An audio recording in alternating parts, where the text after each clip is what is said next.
This video is intended to give you an idea or a reminder of how compound interest works, and particularly when you're compounding for different periods of time other than annually.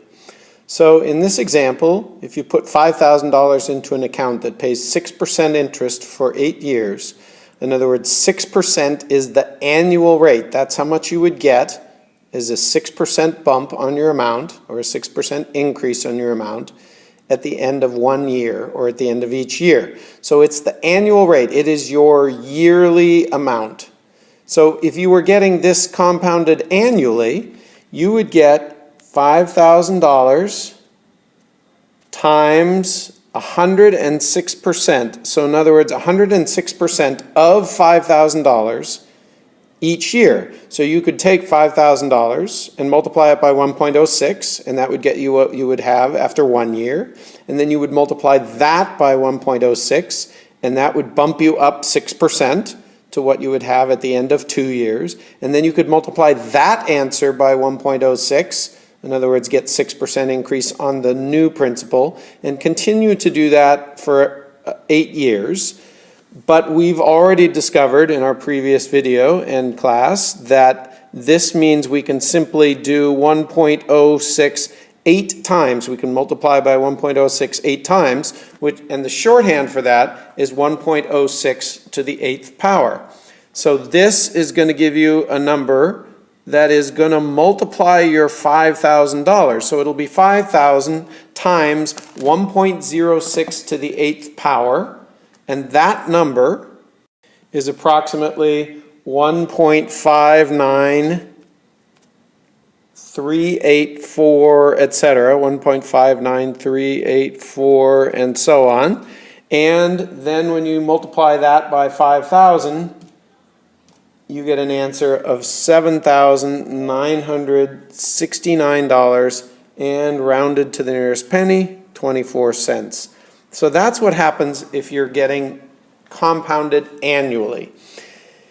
So remember that this simply says what 1.06 raised to the 8th power is, because multiplication is commutative, and you're going to simply multiply that original $5,000 by 1.06 8 different times. So may as well do that all at once because it's convenient on the calculator. You get a multiplier, this thing I'm circling in red. That number is how many times greater 5,000 becomes. So it increases to $7,969.24. Now, if you're doing this problem and the interest is compounded semi-annually, the adjustment that you make for this problem is simply to say, oh, now we have $5,000, but we're going to get interest in 6 months. So semi-annually means twice a year. So you're going to get half of that 6%, or 3%, each 6-month period, which means each compounding period, you're going to go up 3%. So you will have 103% of what you started with.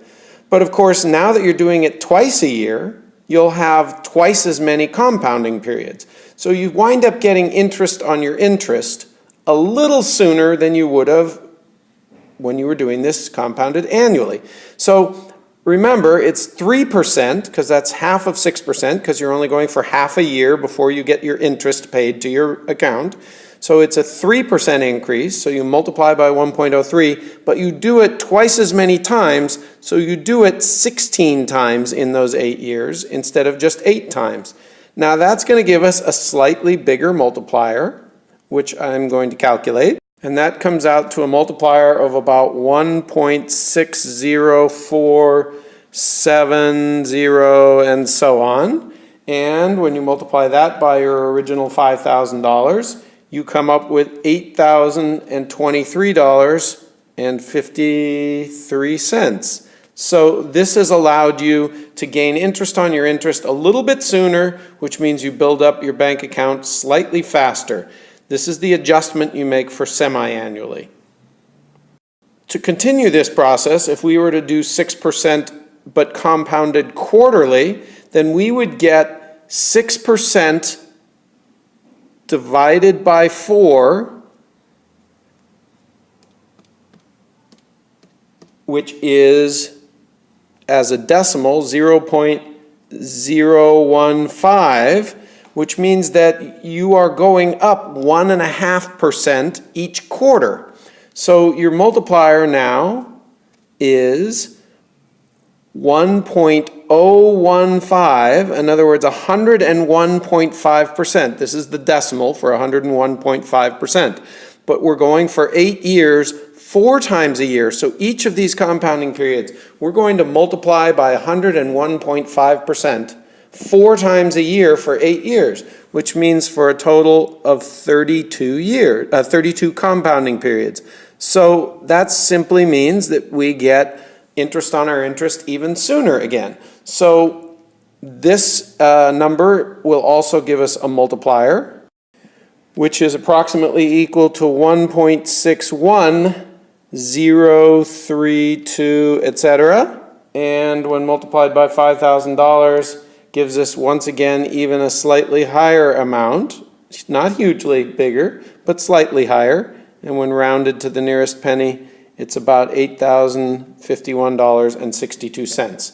And finally, we do the same process, and I'll show it in a slightly different form. We'll take our principal of $5,000, we'll take 100%, which is represented by 1, and we'll add that to 0.06, which is 6%. This time, monthly means we're going to do it 12 times a year, so we're only going to get 1/12 of that much interest each compounding period. But of course, we'll have 12 times as many compounding periods in those 8 years, so we'll have 12 times 8 years. So this will work out to be 5,000 times 1.005. In other words, we're going to get 0.5% interest each month, because 1/12 of 6 is 0.5 or a half. As you know, 6 over 12 is 1/2. So you're getting 0.5% interest, and that means your multiplier is 1.005 or 100.5% each month, but we're doing it for 96 months, and that's going to give us interest on our interest a little sooner again, and we're going to get a multiplier of 1.61414, etc. And when multiplied by $5,000 is going to give us $8,070 and approximately 71 cents. So there's an example, or four pieces or examples of how to deal with compounding for different lengths of time. Remember, the main idea is simply that you want to figure out what your multiplier is each compounding period. So it's 100 and something% of what you had at the beginning of that compounding period is what you will get at the end of that compounding period. So you multiply by 1 point something. So it's 100 and something%. And then however many compounding periods there are in the time that you are keeping the money in that account, that's how many you will raise as the exponent. So in these last two examples, quarterly, it was 4 times a year for 8 years, so the exponent is 32. And for monthly, it's 12 times a year for 8 years, so the exponent is 96.